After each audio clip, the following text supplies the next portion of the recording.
creating curiosity by asking better questions. This is Shed Talk.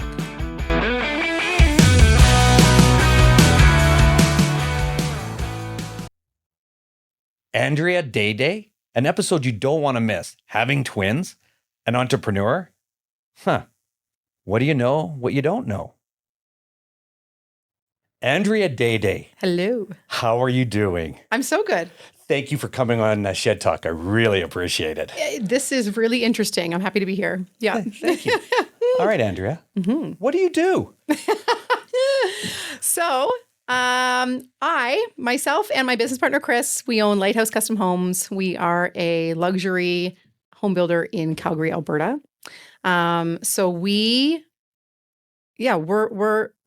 We're the people that have solved, I think we're trying anyway, to solve the problem of like making high-end luxury custom as easy as possible. Okay, so I got a question. Then what is luxury? Different things to different people. And that's a great, because it's kind of like that costing. Well, it's really expensive. Yeah. Well, doesn't have to be. Yeah. What is expensive? It can be anything we want. Yeah, exactly. Anything you want to be. So what is a luxury? Yeah. So I feel like everybody has a different definition. I mean, my personal definition is something that makes you feel good. It could be, I don't know, a bathroom that costs you $2,000. It could be a bathroom that costs you $200,000 or something like that. Sometimes people it's really where you came from. Sometimes people in I guess what I'm finding, people's definition of luxury is completely different. You get people who have grown up in luxury. So as a child, they had their own bathroom or whatever. I mean, as a child, I grew up with one bathroom between six of us. So my definition of luxury is different than potentially a lot of my clients. Right. So that's been, to be honest, a bit of an interesting journey for me personally as well. Right. Where, hey, take a minute and smash that subscribe button and let's get back to the episode. I'm selling a product that is luxury. How do you define that for people and how do you make them feel like that good experience? Right. So that's I guess my 2 cents on what is luxury is that it's completely individual. So as in building a custom house or anything like that, when we talk about luxury, we talk about the market and stuff like that, and people are looking at houses at 600,000 or houses at $1 million. Is it all about location? Once again, that's unique to the people, right?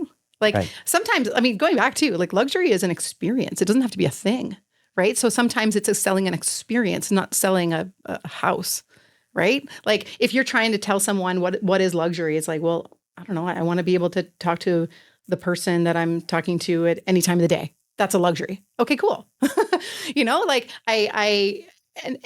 So I think that definition of luxury is is varied from person to person. I do think too, though, specifically with what your question, like location and luxury, I mean, it's funny, you get communities like Bridgeland in the northeast of Calgary, right? Like Bridgeland was always not luxury. And then 20 years ago, it started to be, okay, there's pop-ups of infills. And now there's this amazing high street and there's new high-rise condos that are actually gorgeous. A good friend of mine used to live in Bridgeland. Chris, my business partner, used to live in Bridgeland. So the definition of luxury in communities, specifically in Calgary, has changed over time too. And that's like what is so interesting to me. Obviously, like where our show home is in Watermark, like it's always been a luxurious community. There's no contest there. But I think that's where it gets interesting in the inner city neighborhoods where luxury changes. You're the up and coming neighborhoods. What's next? So as when you're okay, let's get back now. Let's get really into the luxury part. Yeah. Okay. I'm gonna flip it. I'm totally gonna flip this. Is that how many actual women entrepreneurs are in the building industry as homeowners? I know a couple. So as home builders? As home builders. Yeah. So, I mean. As in luxury. Yeah. There's, the obvious one that everybody knows is Allison at Rockwood Homes. Mm-hmm. I think she's a legend in the industry. She does a lot of very beautiful luxury homes. That to me is a very luxurious brand. She does a great job. I don't know her. I just follow her and admire her. There's a few other women home builders, but honestly, I don't really have a strong connection with anyone really in that world. Surprisingly, I don't really. I'm in the home industry, and I look at it, and you look at really powerful women, in this industry, and I only know a couple like yourself. And then that's why I wanted you on here, because when you talk about an entrepreneur, a woman that's startup, like how did you get yourself started up as a woman? Okay, you're in an industry that's dominated by men. Okay. Dealing with men on the build, okay, your trade suppliers, and to be that special person. How did you get started into this? I think that's maybe the biggest thing, is that I don't really see myself as special. I don't see myself as that it's strange that I'm in this position. I was lucky enough to start my career and had a lot of opportunity in that to grow in that career. And then when I had a crossroads basically where I had to decide, were Chris and I going to start Lighthouse, or was I going to work for someone else? And at that point it was kind of interesting because I didn't want to work for someone else. And there was no option to work for someone that I really looked up to. So I kind of had to make the decision to almost do it myself. Like I'm almost like an accidental entrepreneur because I didn't really find that there was a space for me in a company that I really aligned with. So, when we were talking early days about doing this and doing Lighthouse, it was kind of like, well, I don't think there's really any other option. Like we got to do this. So I kind of found myself in a position where, hey, if I want to do it the way that we wanted to do it, then I needed to make sure that we could craft this out ourselves and not have to follow the lead of someone else, but rather carve our own path. And so I kind of landed into this role of being the business owner. I won't say by choice, because it was a conscious choice, but not because I felt like I wanted to break barriers and be a woman entrepreneur and all of this. I just wanted to do things in the way that I felt was right. And I wasn't finding anybody besides Chris that would aligned with that vision that we had, and we had it together. So that was like forging our own little path. So, but yeah. So when you're starting off and you're ready to go and start up this business, and getting into the home business is not an easy task as going in there. It's a big investment, big time, and big commitment on everything that you do. And being a young entrepreneur at yourself, because this was your 20, first. How old was I? I was 30. Well, it was 2016. I was 32. I was 32 when we opened Lighthouse. And you think back, that was when I was married, but I didn't have any children at the time. I don't know if you know this about me, actually. So we opened the business in January 17. That was kind of nuanced search date, incorporation date, let's go. And we started excavation on our first project in July or August that year, just an inner city infill in South Calgary. And anyway, so moving along, that October of 2017, we found out that we were pregnant, my husband and I, which was great. We had been trying actually to have children for a while and struggling. So anyway, down that road, we found out we were pregnant in October. Didn't we find out we were pregnant with twins in December? So funny story, you fast forward until May 2018 when the kids were born. April 2018 was when the spec home that we had, our first project, was complete. And I'll tell you right now, if you want to sell a home, get a pregnant woman to sell the home. Because I was working the show home. I had this tight little dress on with my big belly out, and literally everybody that came into that show home, spec home, was like, "Wow!" Like everybody loves a pregnant woman, right? So it was a really special time. The timeline, you think about it like, okay, let's open a business and try to get pregnant at the same time, then find out you're having twins, then sell your first spec home successfully, move on to the next project. Like, it was a really exciting time, complete blur. I mean, I wasn't really sleeping a lot. 2-month-old children at the same time that we were turning over homes. Anyway, so I think that was like a really interesting, chaotic, busy, exciting, inspiring time in my life, like becoming a business owner at the same year, or I guess the next year, of becoming pregnant and a mother for the first time. So that was like I don't know if you knew that about me, but No, and I'm actually sitting here. I'm in awe, because all of a sudden you'd be thinking, I'm going, and I know what I did to start my business and what it took, and then the mindset in doing this. But here you are, yeah, twins, pregnant, and you make the comment, very exciting, and it's all that, and I'm going, exciting and all that. But where's the scary come into play? There's no time to be scared. We were too busy not sleeping and trying to make stuff work.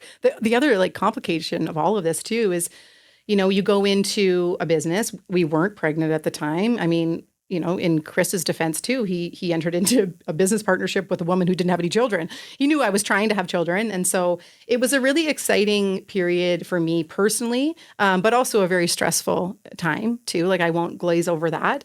And a time in my life where I knew that we were the only chance for my husband and I and my children to be supported and successful was if I had the help of people around me, right? Like, I mean, I had the help of my family, my friends, to be able to start Lighthouse and encourage that.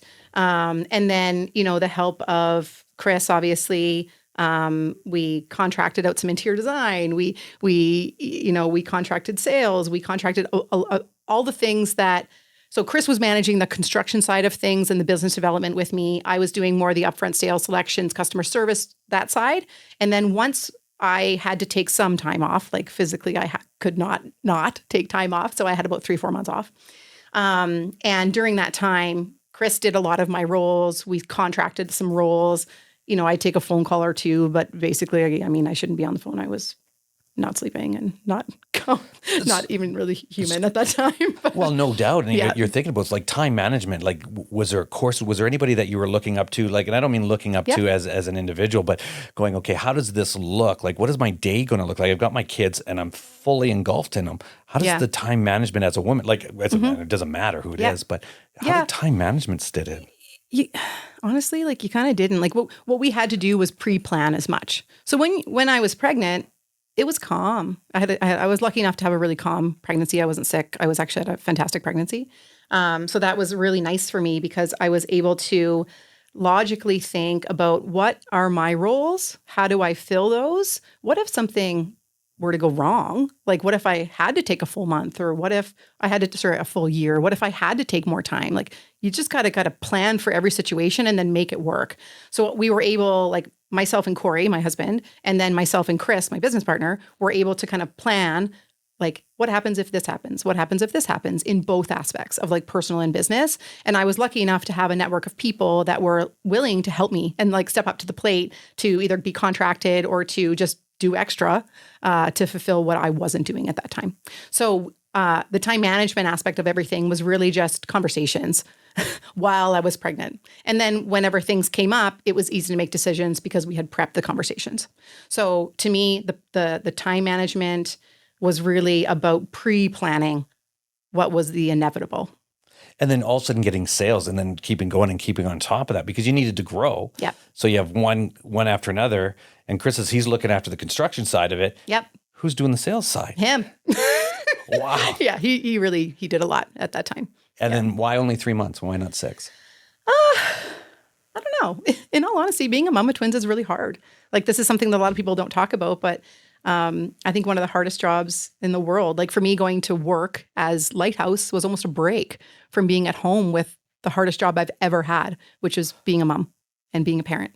I think that that's something that a lot of people don't, I guess, say very often, but like to me that it is the hardest job in the world. And Corey has said this to me too. He's like, because he works full time too. He's a shift worker. So he, when he would go to work, it would almost be a break to go to work because it was so intense at home. We had 2. They were both NICU. They were both underweight a little bit, not for long. Like Maria, my daughter, was healthy and was out of the hospital within a couple of days, but my son was in the NICU for 2 weeks.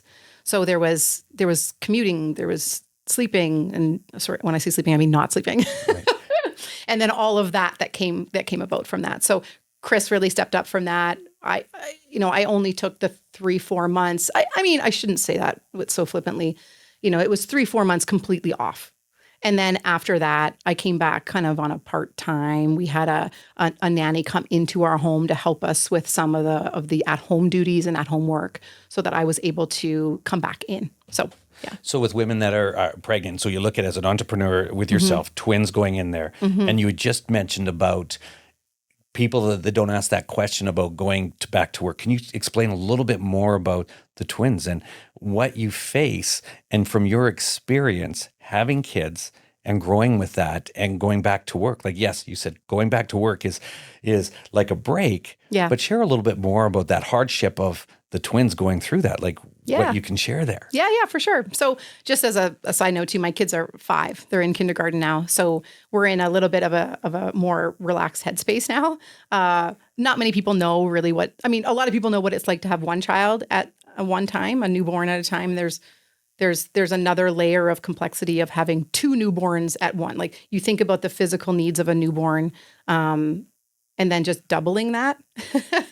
So, for the first 6 months, I was probably getting about an hour or 2 max of sleep at one given time. So as a normal human, you try to encouraging your child to be able to sleep for longer periods of time. Well, some do and some don't. When you have one and maybe they're not sleeping super well, it's difficult to manage. When you have 2, it's impossible to manage because literally they would be up 24 hours a day, one or the other. And that's where we're only getting 1 or 2 hours of sleep at a time. So that first 6 months was very difficult, to say the least. Would you give any advice to anybody to say, okay, here's a life hack that you learned while you're doing that? Choose your partner wisely. My husband is an incredible father. He's a great support to me. I couldn't have done any of that without him. I don't know what it's like to have a singleton. I'm sure it's very difficult. And I think about one-on-one. You have one child, one parent, right? That's what it should be. Twins and triplets, a good Lord, those people are saints. One-on-one. I had Maria, Corey had Jack. We'd switch off. I would say having twins and having a singleton, probably the success of your parenthood becomes into the success of your relationship and how you can complement each other's strengths and weaknesses. So that was huge for us. Us as a relationship and a couple, we grew so much stronger after that experience that we had. Number one, he's supportive of my business. And then of course he's stepping into a role that, it just kind of is more like the biological features of a woman. You're delivering a child, you're breastfeeding, you're doing most of the heavy lifting when it comes to the child in a traditional role.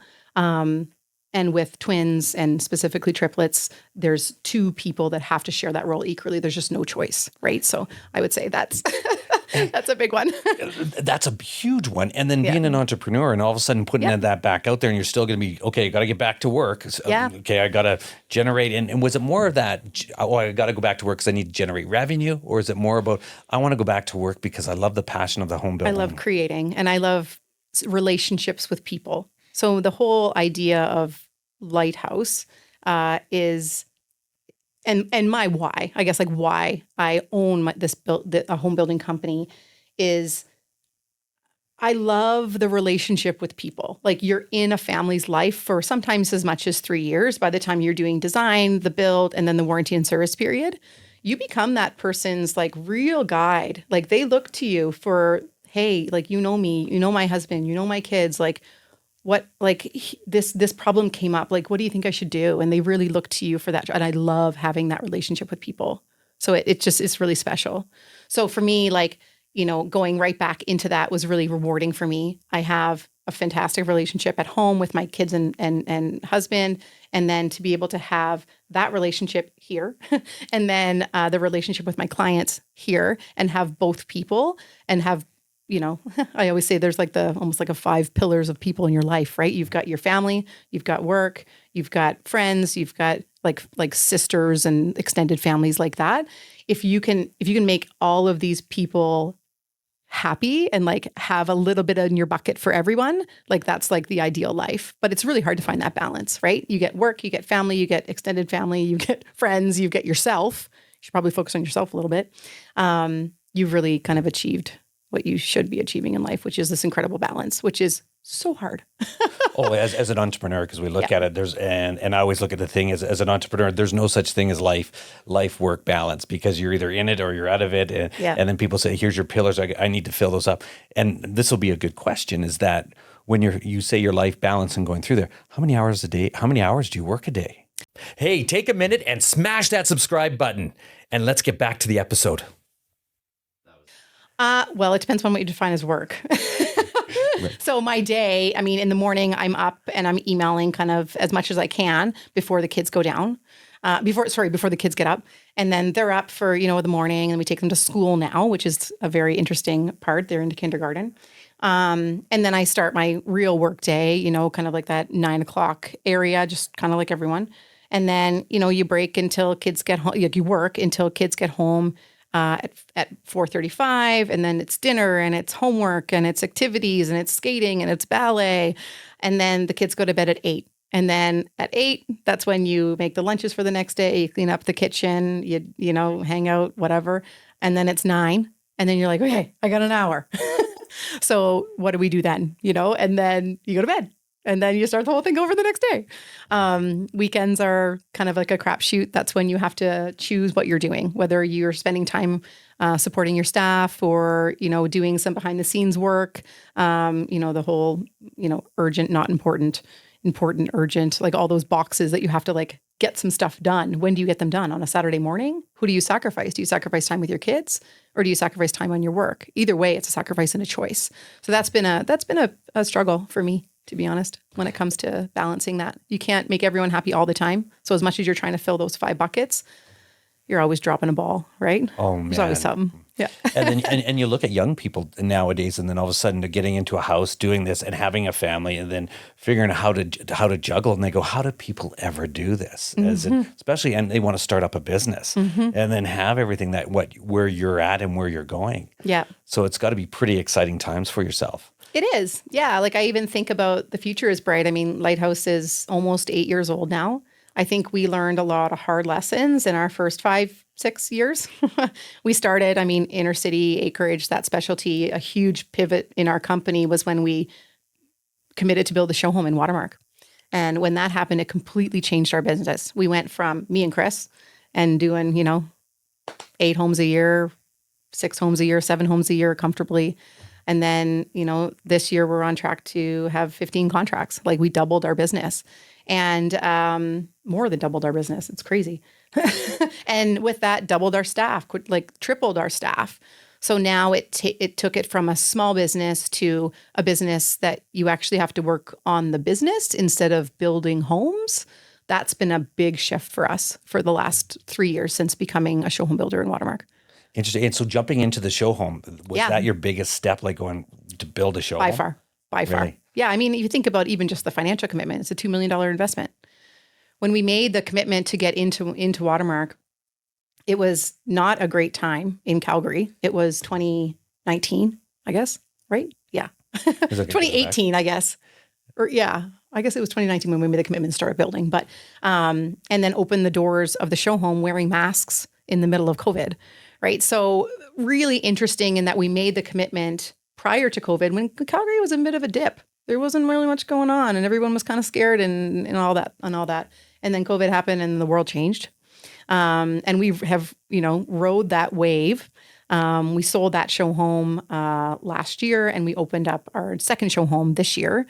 And with that came a lot of lessons, coming into an established community with established builders as competition, trying to develop our systems and try to, keeping that feel that we have as that luxury home building experience and making sure that our clients always knew that they were number one to us. Training new people, getting all kinds of systems into place, like being able to compete with established builders of long-standing systems and processes, whereas we are kind of like the fresh face, right? We were almost like the new kid on the block for a while. So being able to coach our staff to be able to, keep that feeling that Chris and I wanted to have when somebody walked into our homes, what they felt like and what that experience was like. And I feel like the staff that we have everybody, like I love our staff. Our staff is incredible. And they really have kept that up. Like it's been really awesome to see everybody grow within our company. So it's been great. So when COVID hit, yeah. Okay, so COVID hits and it hit everybody. Because just before we got on air here, we were talking was that I knew some people that were in the hospitality industry. All right, bomb just went off. Everybody's all on an equal playing field around the world. Here, everything's closed. Here we are in the home industry. Yeah. What's going through your head at that particular time? I think we were actually part of the lucky ones. We have the way our business works is that I mean, you make a commitment to build a house and we have a year to fulfill that commitment. So, you sign an agreement, we build out. We probably had 3 or 4 months of uncertainty, but everything with COVID moved so fast. Like people were shifting their mindsets. It's like good, it's bad, it's the end of the world, it's an opportunity. Like everything was crazy at that time. And I feel like we kind of rode through the wave a little bit and were able to almost help people with a solution to be like, well, guess I'm working from home forever. I need another office. I can't stand having my kids home and my wife home or my husband home and everybody in the same place. I can't have a Zoom meeting because my kid is walking into the room. I need a quiet space. I need a lock on my door. I need an extra office. So we were almost a solution for people over COVID. Because it's like, okay, well, number one, I'm not spending money like I used to, and this is terrible, like going out and, spending money on restaurants and bars, which is terrible for that industry, right? And then the travel industry, like completely went way down, right? But all these people had a little bit more money to increase their budget on getting a luxury home in the community of Watermark. So for us, it was actually an exciting time. Like after everybody was not so worried about, dropping dead. Right. After that, we were able to be a solution for people to be able to, live their new life and their new their 3-day work week or their at home part-time and at the office part-time. So we were able to actually help people with that, which was great. Oh, that's awesome. Yeah. Now, what about, so now let's get into that, is where we are today. COVID's gone through, we went through that. Now, all of a sudden, here we are. I don't know if they're calling it a labor shortage. We have a shortage on this and that, but we've always had that shortage. Oh, never 2014, and they said this. We've got this. We're short on housing now. More rental properties. How do you feel about that, Des? Hey, take a minute and smash that subscribe button, and let's get back to the episode. I think the housing in Calgary, the city with their programs on rental properties is smart. Like they're trying to work into the right direction. But I mean, you know as well as I do. And when it comes to the talented labor pool, that's what makes our company, I think, in a good position. Like obviously we've had a longstanding relationship with you guys at Spindle Stairs and Railing. And a lot of our trades, we've had a lot of years together where we support each other, we support each other's businesses.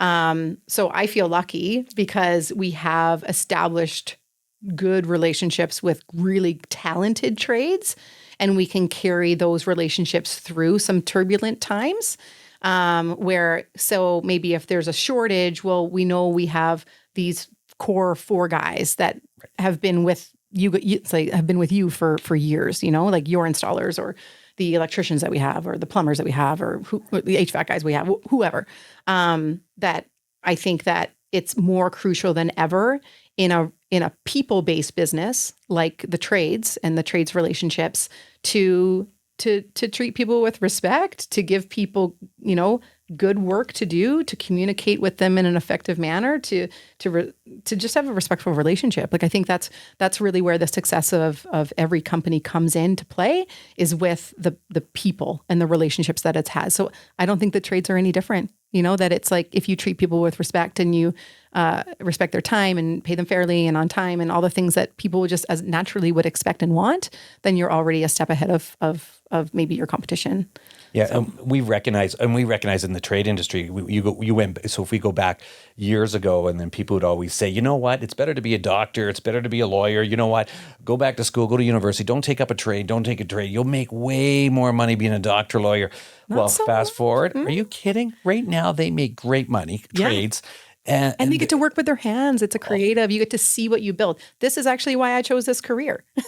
I used to be in health and fitness, and I found it a not rewarding career in that not everybody had the success story like you had, Kevin. And a lot of people come to a personal trainer or a gym and they, do it for January. It's their New Year's resolution and then they quit. And that's a really soul crushing thing in a trainer's mind or a gym owner's mind or whatever. You have certain influence over some people's life, but not lasting. Whereas like in construction, if, wife and husband are like, you know what? I want this house and I want that hardwood floor in my house. I can be like, you know what? You want it? You got it.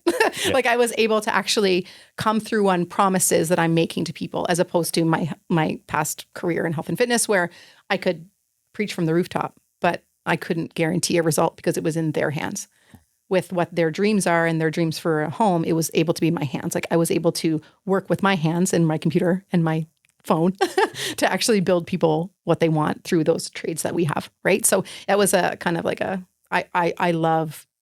I work in the trades. I am a tradesperson. I'm not skilled on tools, but I'm skilled with a computer and conversation. So that's where I bring my trade skills to the table. And we call that your superpower. So what is your superpower? So bringing that trades to the schools. Yeah, maybe, right? Yeah, exactly. Yeah. Perfect. Well, Andrea, Deydey, thank you very much for joining us on Shed Talk. And any last words you want to say about anything? No, I just think that we're going to have a great year to 2024. I'm excited to see what happens in 2024. We've got a lot of big plans. I'm sure everyone does. 2023 was a crazy year, and I'm sure 2024 will be another crazy year, just because this is the world we live in. But I'm excited to kind of see where we'll be at this time next year. Awesome. Yeah, it'd be great. Thanks, Evan. Andrea. Thanks for coming on board. Thank you. Now you know. Shed Talk.